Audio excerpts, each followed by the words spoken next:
오늘 본문은 하나님과 아브람 사이의 언약에 대한 말씀인 15장과 17장 사이에 끼어 있는 본문으로 이스마엘의 출생을 둘러싼 언약의 실패를 보여주고 있습니다.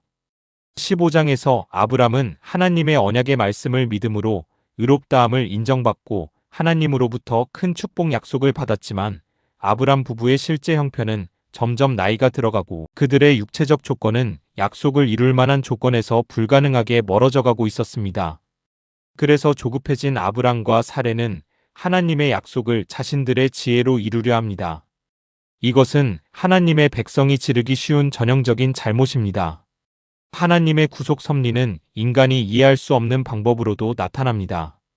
그러나 하나님의 방법을 이해할 수 없다고 인간의 생각으로 이를 이루려고 하면 오히려 잘못된 결과를 가져올 뿐입니다.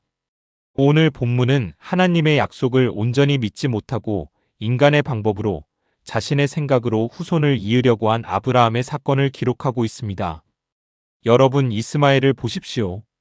후에 아람 민족의 조상이 되어 위협적인 이슬람교로 오늘날까지 이스라엘은 물론 온 세계에 가장 큰 위협을 안겨주고 있습니다. 오늘 본문은 어리석은 인간의 계획이 얼마나 심각한 불행을 가져오는지 보여주고 있다 할 수 있습니다. 1절에 보시면 아브람의 아내 사레는 계속 자녀를 낳지 못하자 그녀는 나름대로의 방책을 강구합니다. 그녀는 아브람의 아내였고 자녀가 없고 마침 자신에게 건강한 여종이 있고 그 여종을 통해 자신의 문제를 해결하고자 결심합니다. 너무나도 딱 맞아 떨어지는 현실 아닙니까? 마침 그녀에게 시녀 하갈이 있다는 것은 안성맞춤이요. 하나님이 예비하신 일같이 보였을 것이라는 것입니다. 그러나 이러한 자의적인 해석은 불행의 씨앗이 됩니다. 이러한 사실은 우리에게도 큰 교훈을 줍니다. 우리 앞에 놓인 문제들을 해결해 나갈 때 합리적이라고 다 하나님의 뜻인 것은 아니라는 것입니다. 가끔은 미련해 보이고 우둔해 보여도 참고 인내하며 하나님의 시간을 기다려야 할 때도 있는 것입니다. 사역을 해가다 보면 미련할 만큼 우직함을 요구하실 때도 많이 있음을 경험하게 됩니다. 그러나 한편으로는 사레의 이와 같은 결정은 자녀가 없는 아내가 남편에게 첩을 권하는 당시의 관행을 따른 것입니다. 그렇기 때문에 사레에게 믿음이 없다고 무조건 나무랄 수는 없는 것입니다.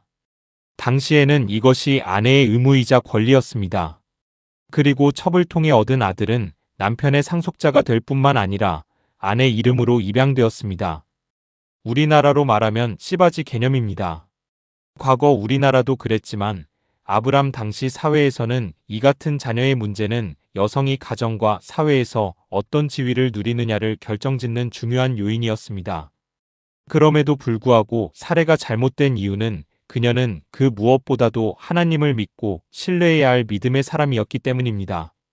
본문으로 돌아가서 1절 말씀을 보시면 아브람의 아내 사레는 출산하지 못하였고 라는 말씀을 통해 아브람이 하나님의 약속이 성취되기를 기다리는 과정에서 겪은 갈등이 작지 않은 것이었음을 암시하고 있습니다. 하나님께서 약속은 하셨지만 사레는 여성의 생리도 끊어지고 상식적으로 생각해봐도 자신이 임신할 확률은 거의 없고 그래서 남편 아브람에게 애굽에서 데려온 여종 하갈을 통해 아들을 얻으라고 제안합니다. 그런데 이러한 제안을 할 수밖에 없는 이유를 2절 말씀에 하나님께서 자신의 출산을 막으셨기 때문이라고 주장을 합니다. 사레가 아브람에게 이르되 여호와께서 내 출산을 허락하지 아니하셨으니 이 말에는 약속을 지키시지 않는 하나님에 대한 불평과 자기의 생각을 정당화하려는 의도가 숨겨져 있습니다. 사레는 이 불평을 내 여종에게 들어가라는 말과 연결시킴으로써 둘 사이에 논리적 필연성이 있음을 보여주려 합니다.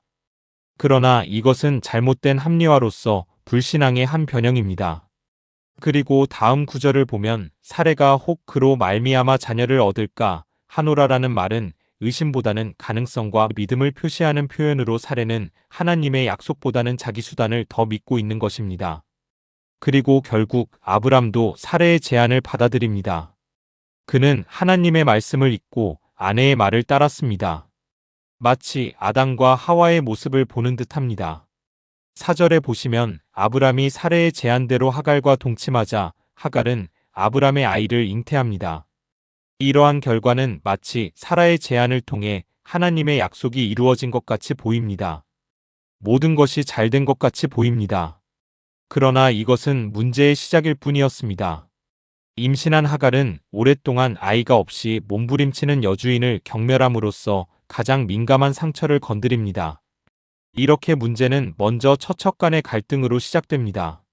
이러한 갈등이 시작되자 사례는 이 모든 책임이 일차적으로 자신에게 있는데도 전에는 하나님에게, 이제는 아브람에게 그 책임을 전가합니다. 이것도 아담과 하와의 모습과 똑같습니다.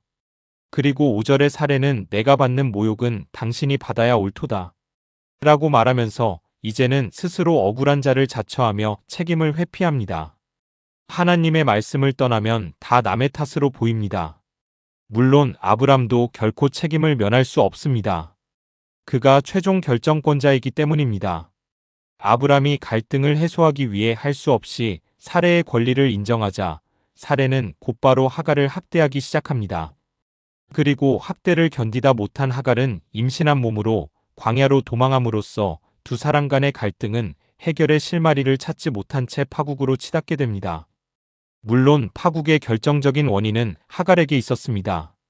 하갈은 자신이 종의 신분이면서도 아브람의 씨를 잉태했다는 사실에 스스로 교만해졌습니다. 그녀는 아마 자신이 자녀를 낳으면 아브람의 사랑을 독차지한 후 사례가 추방될 것이라고 생각했는지도 모릅니다. 하갈은 여전히 사례의 종이었지만 아브람의 씨를 잉태했다는 사실 때문에 종의 마음가짐과 태도에서 벗어난 행동을 하며 여주인 사례를 멸시하기 시작했습니다. 그러자 사례는 하갈의 교만과 자신을 멸시하는 태도에 분노하며 아브람에게 원망합니다. 그리고 아브람은 아내 사례의 원망을 받아들이고 하갈에 대한 사례의 권한을 인정합니다. 그리하여 사례는 하갈을 학대하였고 하갈은 계속되는 여주인 사례의 핍박이 감당하기 어려워서 도망하게 됩니다. 하갈의 일로 아브람의 가정은 평화가 사라지고 걱정과 근심이 계속되었습니다. 집에서 도망 나온 하갈은 광야에서 여호와의 사자를 만났습니다. 이분은 구약시대에 찾아오신 그리스도를 의미하기도 합니다. 여호와의 사자는 하갈에게 그녀가 사례의 여종임을 상기시켜주고 아브람의 가정에 돌아가라고 합니다. 그리고 하갈의 자손이 번성하여 그 수가 셀 수 없이 많게 될 것이라고 축복합니다. 여호와의 사자로부터 축복받은 하갈은 다시 아브람의 가정으로 돌아갔습니다. 그런데 한 가지 재미있는 사실은 하갈의 이름의 뜻이 도망인데 실제로 도망친 곳에서 하나님의 축복을 받습니다. 이름을 잘 지어야 합니다. 그 후 하갈은 세월이 흘러 아들을 낳아 여호와의 사자가 지시하신 대로 이스마엘이라고 이름을 지었습니다. 그때 아브람의 나이는 86세였습니다. 말씀을 맺습니다. 우리가 성경을 읽으며 자주 느끼는 것은 약속을 바라보며 오래 참고 견딘다는 것이 얼마나 어려운가 하는 것입니다. 하나님의 주신 약속을 받기 위해서는 많은 인내가 필요합니다. 심을 때가 있고 김을 맬 때가 있고 추수할 때가 있는 것입니다. 히브리서 10장 36절에도 이렇게 말씀합니다. 너희에게 인내가 필요함은 너희가 하나님의 뜻을 행한 후에 약속을 받기 위함이라. 아멘. 그러므로 우리는 오늘 본문의 교훈을 통해 서두르지 말고 끝까지 하나님의 말씀을 지키고 인내하는 것이 복받는 지름길임을 다시 한번 기억해야 할 것입니다. 기도하겠습니다. 사랑과 은혜가 풍성하신 하나님 아버지, 오늘 창세기 16장의 말씀을 통해 우리의 조급함 속에서도 변함없이 역사하시는 하나님의 신실하심을 배우게 하시니 감사합니다. 우리가 하나님의 약속을 기다리지 못하고 자신의 생각과 방법을 앞세웠던 모습을 용서하여 주옵소서. 눈에 보이는 현실에 흔들리지 않고 하나님의 때를 신뢰하며 끝까지 기다릴 수 있는 믿음을 허락하여 주옵소서.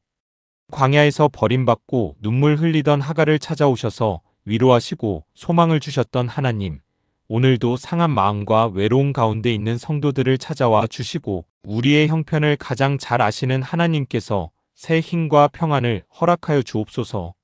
우리도 하갈처럼 나를 살피시는 하나님을 날마다 경험하게 하시고 어떤 환경 속에서도 하나님께서 함께 하신다는 사실을 믿으며 살아가게 하옵소서. 우리의 가정과 교회가 하나님의 뜻을 기다리고 순종하는 공동체가 되게 하시고 삶의 모든 순간에 하나님의 인도하심을 따라가는 믿음의 사람들이 되게 하옵소서. 모든 약속을 신실하게 이루시는 예수 그리스도의 이름으로 기도드립니다. 아멘.